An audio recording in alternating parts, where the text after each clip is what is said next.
20 menit teman-teman bisa paham cara bongkar pasang mesin motor Mio M3 Pino 125 ataupun Soul GT. Assalamualaikum warahmatullahi wabarakatuh. Nah, di video kali ini saya akan mentutorialkan cara mengganti blok ya, blok piston untuk motor Mio M3 ya. Nah, setelah saya pisahkan mesin dari rangkanya, meskipun tidak dipisahkan juga tidak apa-apa, tapi di sini untuk mempermudah saya membersihkan komponen mesinnya ya, karena di bagian crankcase mesinnya itu kotor banget, jadi saya pisahkan dari rangkanya. Nah, setelah kita lepaskan ya dari as, kemudian sebleker, kemudian tinggal kita lepas knalpot, lepas cover-covernya ya, cover engine-nya. Nah, siapkan aja kunci 12, kunci 14, kemudian obeng plus ya, kemudian throttle body kita lepaskan juga ya menggunakan kunci 10 dan kunci L4 untuk membuka kleman filter. Kemudian setelah terlepas semua, tinggal kita buka bagian tutupnya menggunakan kunci 10. Kemudian tinggal kita ketuk saja ya teman-teman. Nah, udah terlepas. Nah, setelah itu tinggal kita lepas ya bagian bautnya ya, baut headnya menggunakan kunci 12. Alangkah baiknya kita topkan dulu. Kita buka dulu baut disintrik menggunakan kunci 10 ya.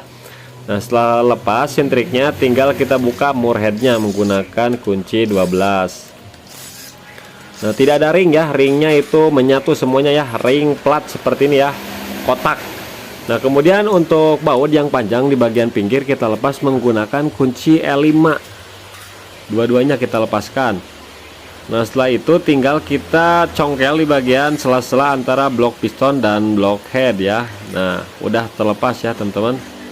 Nah, kita lepaskan aja langsung sekaligus kita bersihkan tuh. Bisa kita lihat sendiri kotor banget ya. Nah, dan headnya juga untuk bagian klepnya nanti saya skir ulang, kemudian seal klepnya saya ganti. Kita lepaskan lidah tensioner, kemudian packingnya, kemudian tinggal kita lepaskan blok pistonnya. Nah, kemudian packing-packingnya kita lepaskan, bos-bos spindle ataupun bos senternya, hati-hati jangan sampai hilang ya. Nah, oke, setelah lepas seperti ini, tinggal kita lepas bagian pen piston ya, sepinya kita lepaskan dulu. Kita kasih kain supaya tidak loncat ke dalam. Tinggal kita dorong pen pistonnya menggunakan kunci T. Nah, jadi salah satu penyebab ngebul dan oli cepat habis itu di bagian piston itu udah baret-baret dan ring piston udah lemah ya. Nah, di belakang pistonnya pun sudah berkerak ya teman-teman akibat pembakaran. Kemudian di bagian blok cleanernya itu juga sudah baret-baret ya. Nah, ini di blok di hasilnya. Kita tutup aja ya, kita tutup dulu menggunakan kain. Kemudian saya akan memperbaiki seal yang bocor di bagian magnet ataupun kipas ya. Kita buka kipasnya menggunakan kunci 10, kemudian mur krok as kita lepas menggunakan kunci 17. Kita bersihkan dulu ya debu-debunya di bagian magnet supaya proses penrekeran pasang trackernya lebih mudah. Kemudian kita sediakan WD ya. Untuk mempermudah saat proses penrekeran, kita gunakan tracker kombinasi. Di sini saya menggunakan tracker nomor 10. Namun nomor 4, nomor 3, nomor 7 pun bisa, yang penting kombinasi ya. Pokoknya semua motor matic itu sama untuk trackernya. Kita lepaskan bagian spoolnya juga ya menggunakan kunci L5, pulsar juga kita lepaskan. Kemudian langsung kita lepas tutupnya menggunakan kunci 8. Mau dibersihkan dulu juga bisa, mau langsung dilepas juga bisa. Bersihkannya terakhir saja. Kemudian kita gunakan baut yang panjang di bagian sini, bisa pakai tang jepit, ditarik, bisa juga dipukul menggunakan kunci T seperti ini secara perlahan ya untuk membukanya. Itu tergantung teman-teman juga mau cara gimana. Oke, setelah terlepas seperti ini. Nah, ini biang keroknya itu sealnya ya sudah mengeras, jadinya bocor. Tinggal pukul aja menggunakan kunci shock ya ke bawah, jadinya udah lepas. Tinggal kita pasang seal yang baru dan mesin pun sudah saya bersihkan menggunakan bahan bakar. Alangkah baiknya saat pemasangan kita kasih oli ataupun kasih lem ya. Nah, jadi jangan sampai terbalik untuk pemasangannya. Yang ada pernya disimpan di bagian dalam dan posisikan harus rata ya. Kemudian di bagian o-ring yang besarnya ini kita kasih lem saja supaya mencegah dari rembesan kalau nggak mau diganti untuk o-ringnya. Oke, tinggal kita pemasangan ulang ya teman-teman. Kita paskan saja sesuai dengan titik ataupun centilannya. Nah, setelah pas tinggal kita dorong ya menggunakan gagang palu. Nah, perlahan saja. Nah, setelah masuk dan rata tinggal kita kencangkan langsung ya. Bautnya jangan sampai tertukar. Pengencangannya juga harus dibatasi, jangan terlalu kencang nanti takut dol ataupun takut patah. Jadi disesuaikan ya, jangan terlalu kencang. Oke, setelah kencang tinggal kita pasang spoolnya ya. Spoolnya saya cuci menggunakan bensin, tapi usahakan udah langsung kering ya teman-teman, karena tadi spoolnya kotor banget, penuh debu dan kotoran oli. Tinggal kita pasang bagian pulser, tinggal pasang baut-bautnya ya, baut L-nya yang semacam apa namanya ya, pokoknya beda ya. Baut L pulser itu warna hitam, sedangkan yang dari spool itu warna putih. Oke, kita kencangkan, udah kencang tinggal kita pasang bagian magnet. Magnet udah saya kencangkan juga, pasang ring, kemudian kasih WD, pasang mur. Kita kencangkan secukupnya saja. Kemudian tinggal kita pasang bagian kipas ya teman-teman. Kipasnya udah saya cuci menggunakan air. Pasang bautnya, tahan kipasnya, kencangkan secukupnya. Kemudian tinggal proses pengecekan jalur oli ya. Kita gunakan karet ya, mau karet apa saja bebas. Nah seperti ini. Kemudian nanti kita engkol-engkol ataupun kita putar magnetnya menggunakan impact. Nah kita tahan rantai ketengnya, kemudian putar-putar seperti ini. Nah jalur olinya sudah bagus ya. Nah olinya belum saya ganti, nanti juga ini bakalan dikuras. Kemudian tinggal kita cek jalur oli yang ke oil jet menggunakan cleaner ya. Nah langsung saja kita semprot di bagian sini dengan tambahan selang yang kecil. Nah oke, ini oil jet udah bagus ya teman-teman. Tinggal kita proses pemasangan bagian blok piston. Kita pasangkan packing dulu. Nah di bawah itu ada pin dowel ya, 2 bow center ya, sebelah kiri, atas dan bawah. Jadi harus diperhatikan ya teman-teman. Nah kemudian ini untuk blok pistonnya menggunakan blok Fukuoka ya, yang ada linernya.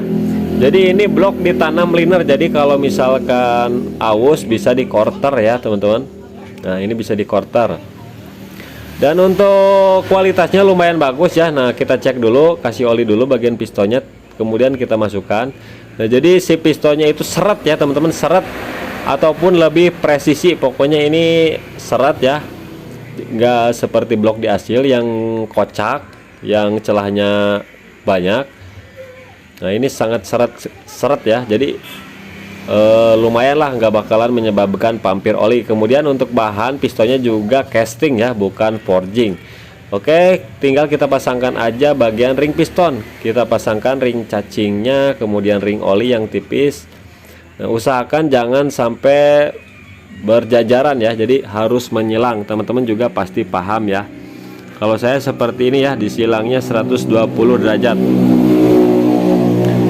Nah seperti ini, hati-hati saat pemasangannya. Kemudian untuk ring kompresi yang hitam itu di bagian bawah, yang ada nama ataupun angkanya disimpan di atas ya teman-teman. Nah, sama pokoknya silangkan juga ya. Nah yang putihnya juga ataupun coklat itu yang ada huruf angka itu bagian atas. Oke, jadi seperti ini menyilang ya. Nah perhatikan saat pemasangan sepinya juga kita pasang pen piston supaya lebih mudah. Tinggal kita pasang sepi penguncinya. Kita gunakan obeng min kecil ya, supaya lebih mudah saat proses pemasangannya. Nah setelah itu tinggal kita pasang langsung ke bagian stang pistonnya.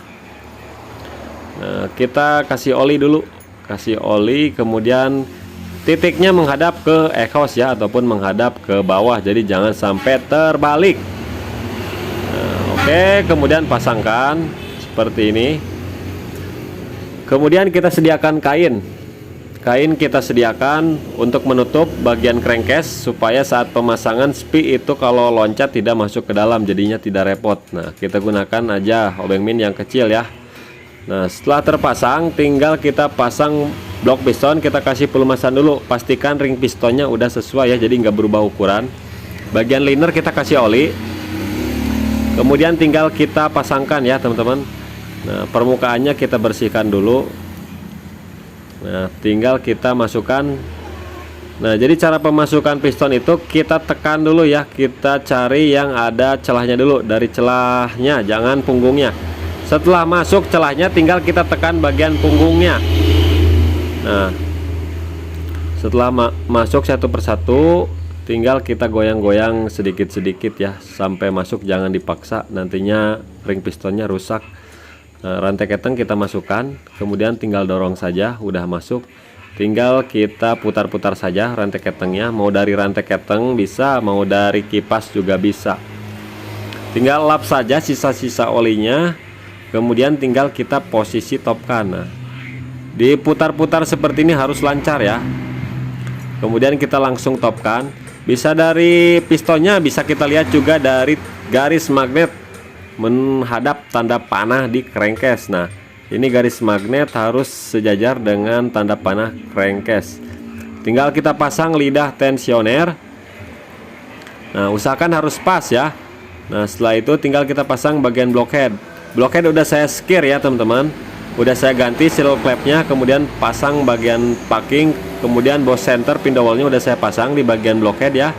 Karena dia macet, jadi nggak saya lepas. Tinggal kita masukkan aja langsung. Kemudian tinggal kita pasang bagian ring ya. Nah, ini ring kotak namanya ya. Tanda panahnya menghadap ke atas. Kalau ring, pemasangan ring ya. Kemudian pasangkan murnya. Mur 12. Kemudian baut yang panjang di sebelah kiri, baut L ya. Ada ringnya juga di baut L nya. Tinggal kita kencangkan dulu ya, rata, kencangkan secara rata. Kalau mau mengencangkan secara manual, tolong kondisikan ya tenaganya. Di sini saya pakai kunci torsi. Saya torsi di angka 24,5 Nm untuk pengencangan mur 12 ataupun baut tanam 12 ya. Nah, usahakan pengencangannya bertahap. Saya nggak langsung kencang satu-satu, jadi saya kencangkan dulu secara bertahap. Nah, seperti ini ya teman-teman, menyilang juga supaya hasil pengencangannya rata. Nah, di sini saya gunakan 2 kali jetrek ya, itu nggak apa-apa. Sekali jetrek juga nggak apa-apa, mau 2 kali jetrek juga nggak apa-apa. Oke, bagian baut L nya kita kencangkan manual saja, boleh lah menggunakan kunci L5. Kalau kita torsi itu 14 Nm kalau pakai kunci torsi ya. Nah, setelah itu tinggal kita pasang bagian gigi sintrik ya teman-teman. Nah, gigi sintriknya belum kita pasang dulu tensioner ya, penekan tensionernya.